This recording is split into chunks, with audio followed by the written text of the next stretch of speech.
एक बार एक महात्मा के शिष्य ने उनसे पूछा, हे गुरुवर, जीवन में कर भला तो हो भला, इसका क्या तात्पर्य है? तब महात्मा कहते हैं, मतलब यही है कि तुम जो करो उससे दूसरों का हित होना चाहिए। आगे महात्मा कहते हैं, चलो इसका मतलब मैं तुम्हें एक कहानी के माध्यम से समझाता हूँ। किसी राज्य में एक नवविवाहिता शादीशुदा पति पत्नी रहते थे। वह दोनों एक छोटे से घर में रहते थे। हरीश बहुत ही गरीब था। वह किसी तरह से मेहनत करके अपने घर का पालन पोषण करता था। उसका काम मिट्टी के खिलौने बनाकर बेचना था। यही उसकी रोजी रोटी थी। हरीश को खिलौने बेचकर दिन भर काम करने के बाद 100 रुपए मिल जाते थे। उसमें से वह रोजाना घर के लिए कुछ खाना लेता था और बचे रुपये अपनी पत्नी को दे देता था। हर बार की तरह हरीश ने खिलौने बनाए और अपनी पत्नी गीता को दिखाने लगा और कहने लगा कि आज के मेले में तो सारे खिलौने बिक जाएंगे। तब गीता कहती है, हाँ, खिलौने बने तो अच्छे हैं, लेकिन बहुत कम है। यह तो मेले में जाते ही बिक जाएंगे। आप पूरे दिन क्या करोगे? तब हरीश ने कहा, तुम सही कह रही हो। इतने खिलौने से क्या होगा? हमें और मिट्टी के खिलौने बनाने चाहिए, लेकिन मिट्टी खत्म हो गई है और अभी मिट्टी लाने के लिए साहूकार के खेत से मिट्टी लानी होगी। मैं मिट्टी लेकर आता हूँ, तब तक तुम इनका ध्यान रखो।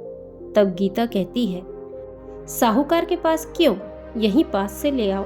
हरीश कहता है, साहूकार के खेत की मिट्टी से खिलौने चिकने और काफी अच्छे बनते हैं। उनके खेत की मिट्टी काली है। तब गीता कहती है, हाँ ठीक है, जाकर जल्दी आना। उनके साथ काम करने मत बैठ जाना और साहूकार को पहले ही पूछ लेना, वरना वह बाद में पैसे मांगने लगेंगे। इतना सुनकर हरीश वहां से निकलने लगा। हरीश काफी भोला था, जिसका फायदा गांव वाले उठाते और उससे अपना काम करवा लेते। जब हरीश साहूकार के घर पहुंचा, तब उसने देखा कि साहूकार तो घर पर है ही नहीं, लेकिन मुनीम जी है। चलो उनसे ही पूछ लेता हूँ। मुनीम जी हरीश से पूछता है, यहाँ कैसे आना हुआ?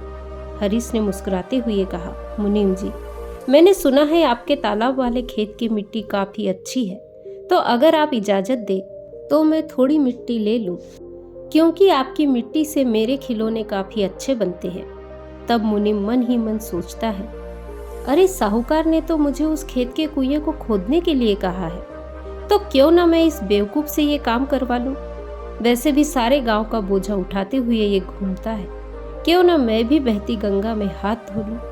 मुनीम ने कहा, अरे हरीश बेटा, इसमें क्या पूछना, तुम तो जाकर कभी भी मिट्टी ले सकते हो, और वैसे भी साहूकार तुम्हें काफी अच्छा समझते हैं। और हाँ, तुम पूछने आए ही हो तो मैं तुम्हें एक राय देना चाहता हूँ। तुम्हें खिलौने बनाने के लिए नरम और चिकनी मिट्टी चाहिए होगी ना, तो तुम एक काम करो, साहूकार जी के खेत में एक सूखा कुआं है। यदि तुम उस कुएं से 20-25 टोकरी मिट्टी निकाल लोगे तो तुम्हें वहां पर सूखी गीली मिट्टी मिल जाएगी। तब हरीश ने कहा, मुनीम जी, आज तो मुझे मेले में जाना है। आज मैं कुछ मिट्टी निकाल लूंगा और कल जाकर सारे सप्ताह की मिट्टी ले जाऊंगा। मुनीम ने कहा, जैसी तुम्हारी मर्जी। हरीश वहां से चला जाता है और हरीश के वहां से जाते ही मुनीम सोचने लगता है, मामूली सी मिट्टी देकर उससे कुआं खुदवा लिया, इससे साहूकार भी खुश हो जाएंगे और मेरी प्रशंसा भी करेंगे। हरीश साहूकार के खेत से थोड़ी मिट्टी लेकर अपने घर चला गया और घर पर उसने और उसकी पत्नी ने खिलौने अच्छी तरह से बना लिए। खिलौने सूखने के बाद हरीश खिलौनों को मेले में बेचने चला गया और खिलौनों को मेले में बेचकर घर चला आया, जिससे उसकी अच्छी कमाई हो गई, जिससे वह बहुत खुश हो गया और गीता को मुनीम की सारी बातें बताने लगा। उसने कहा, मुनीम जी ने मुझे इतनी मिट्टी लाने के बदले कुछ भी मूल्य नहीं लिया और ढेर सारी मिट्टी ले जाने के लिए बोला है, और वह भी बिना किसी पैसों के। कल ही जाकर मैं मिट्टी लेकर आऊंगा। ऐसे ही हरीश कुछ दिन वहां से मिट्टी लाता और उससे खिलौने बना के मेले में बेच कर आता। फिर एक दिन रोज की तरह वह सुबह होते ही कुएं की तरफ निकलता है और जाकर खुदाई करने लगता है। वह कुएं के अंदर से लगभग 10-15 हाथ खोदता है। जैसे ही आगे वह गड्ढा खोदने जाता है तो उसे किसी चीज के टकराने की आवाज आती है। जब उसने अपने हाथों से मिट्टी हटाई तो उसे एक पुराना तांबे का घड़ा दिखाई दिया। हरीश ने उस घड़े को खोलकर देखा तो उसमें काफी पुरानी सोने की मुद्राएं और सिक्के थे। वह एकदम से कांपने लगा। उसे कुछ भी समझ में नहीं आ रहा था। फिर भी उसने सोचा, इसे घर लेकर जाता हूँ, बाद में सोचूंगा। हरीश पहले ही इतने सोने के सिक्के देखकर घबरा गया था, लेकिन वह जैसे तैसे उस घड़े को लेकर अपने घर आ जाता है। तब उसकी पत्नी उससे पूछती है, अरे आप सूर्योदय पर घर से निकले थे और अब सूर्यास्त का समय हो गया है। आप मिट्टी लाने गए थे या कुआं खोदने? मिट्टी लेकर आने में इतना समय लगता है क्या? इतने समय से आपने सिर्फ एक हांडी मिट्टी ले आए हो। तब हरीश उसे धीरे से बोलने को कहता है और घर के अंदर लेकर जाता है और सोने की मुद्राएं उसे दिखाने लगता है। तब गीता उससे पूछती है, क्या आपने कुछ गलत काम तो नहीं किया? हरीश मुस्कुराते हुए कहता है, अरे मेरी बात तो सुनो। जैसा तुम सोच रही हो वैसा कुछ भी नहीं है। जब मैं साहूकार के खेत में गया, मुझे कुएं से मिट्टी निकालने को कहा गया था, लेकिन जब मैंने उस कुएं को खोदा तो मुझे यह घड़ा मिला जिसमें ये सोने के सिक्के थे। तब गीता पूछती है, अच्छा हुआ आप इसे घर लेकर आए और आपने किसी से इसके बारे में कहा तो नहीं? इतने में तो हम अमीर हो जाएंगे, हमारी स्थिति सुधर जाएगी और फिर आपको खिलौने बेचने नहीं जाना पड़ेगा। तब हरीश ने गुस्से से कहा, नहीं, ये तुम क्या कह रही हो? यह सोने के सिक्के हमारे नहीं हैं, इन पर हमारा हक नहीं है। गीता कहती है, हम इन्हें क्यों नहीं ले सकते? हरीश कहता है, माना सारे गांव वाले मुझे बेवकूफ समझते हैं, लेकिन मुझे इतनी समझ है कि अगर इस बात का पता साहूकार जी को लगा तो हमें वो कारागार में जरूर डाल देंगे, और वैसे भी इनका हकदार तो साहूकार ही है। मैं कल ही जाकर साहूकार को ये सारा धन देकर आऊंगा और सारी बात बता दूंगा। गीता ने कहा, ठीक है, आप जाकर स्नान कर लो, मैं तब तक इन्हें छुपा कर रखती हूँ। गीता मन ही मन सोचती है, यह आदमी तो इतना ईमानदार है, अगर मैं इसके सामने एक भी सिक्का निकाल लूं तो ये मुझे डांट देगा। क्यों ना मैं ही कुछ सिक्के निकाल लूं? और वह कुछ सिक्के निकाल कर रख लेती है। दूसरे दिन हरीश वह घड़ा लेकर साहूकार के घर के लिए निकल जाता है। तब वह देखता है साहूकार तो घर पर है ही नहीं, लेकिन मुनीम उसके घर पर ही था। तब वह हरीश के हाथ में घड़ा देखकर पूछता है, अरे बेटा, क्या हुआ? मिट्टी चाहिए? जाओ वहीं कुएं से ले जाओ।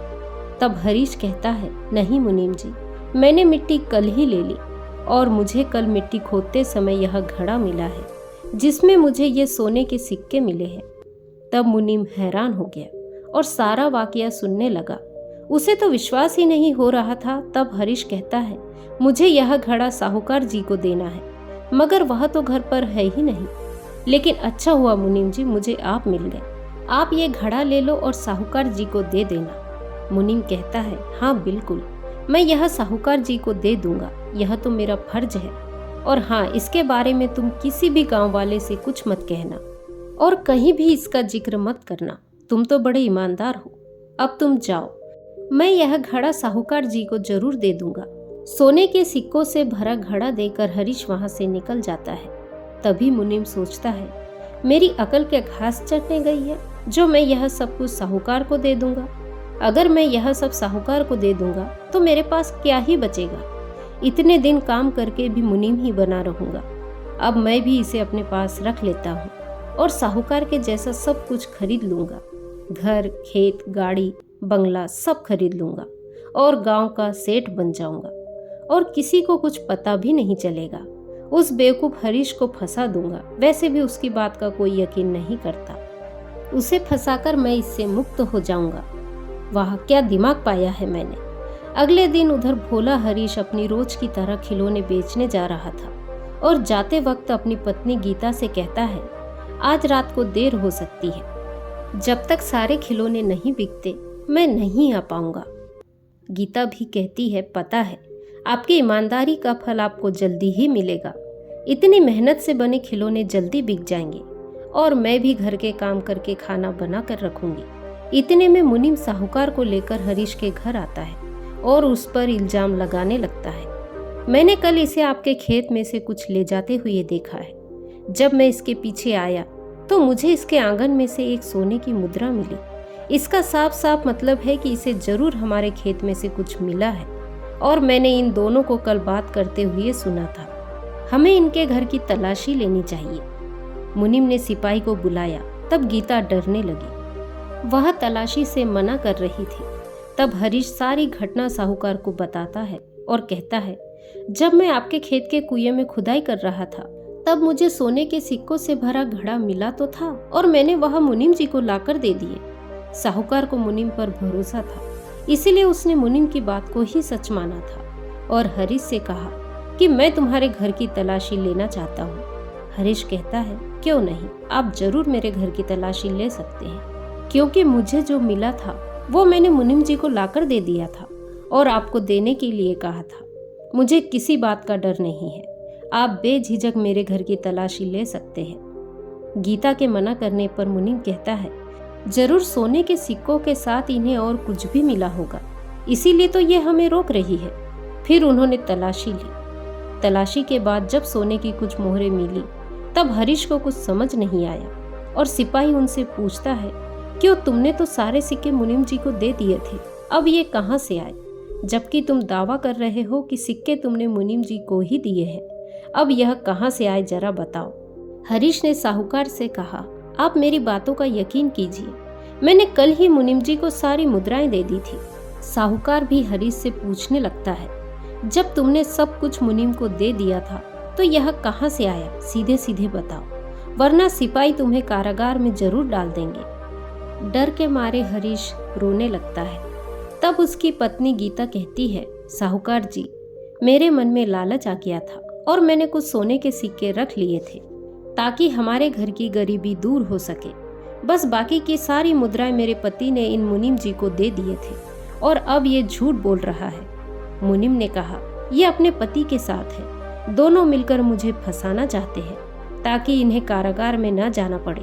आपने देखा ना, सोने के सिक्के उनके घर पर मिले, अब यह मुझे फंसाना चाह रहे हैं। और सिपाही से कहा, इन्हें लेकर जाओ और इनकी अच्छी मरम्मत करना।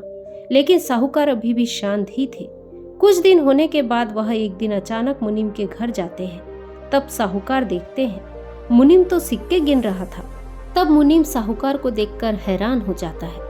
तब तक साहूकार जी को भी ये सब कुछ समझ आ जाता है कि हरीश सच बोल रहा था और मुनीम से कहते हैं, मैंने तुम पर भरोसा करके गलती कर दी, तुम्हारी वजह से एक ईमानदार इंसान को सजा हुई।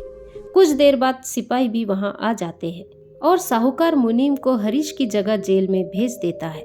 साहूकार हरीश को बुलाता है और उसके ईमानदारी की तारीफ करता है और कहता है, सारा गांव तुम्हें बेवकूफ समझता है, लेकिन तुम तो काफी समझदार और ईमानदार हो। और आगे साहूकार कहते हैं, यह सोने की मुद्राओं में से आधा हिस्सा तुम रख लो। हरीश मना करता है। तब साहूकार कहते हैं, अरे यह तो तुम्हारा इनाम है और यह तुम्हें तुम्हारी ईमानदारी के फलों से मिल गया है। और इतना ही नहीं, साहूकार उसे अपना मुनीम भी बना लेता है। इसीलिए कहते हैं, कर भला तो हो भला। महात्मा शिष्य से कहते हैं, हमें अपनी अच्छाई का प्रमाण देना चाहिए। अगर तुम लोगों का हित सोचोगे तो तुम्हारा भी हित अवश्य होगा। और हाँ, हर मनुष्य को हरीश की तरह सोचना चाहिए, न कि उस मुनीम की तरह। इस पर शिष्य ने पूछा, लेकिन गुरुवर, अगर दूसरों का भला हमारे लिए नुकसानदायक हो तो?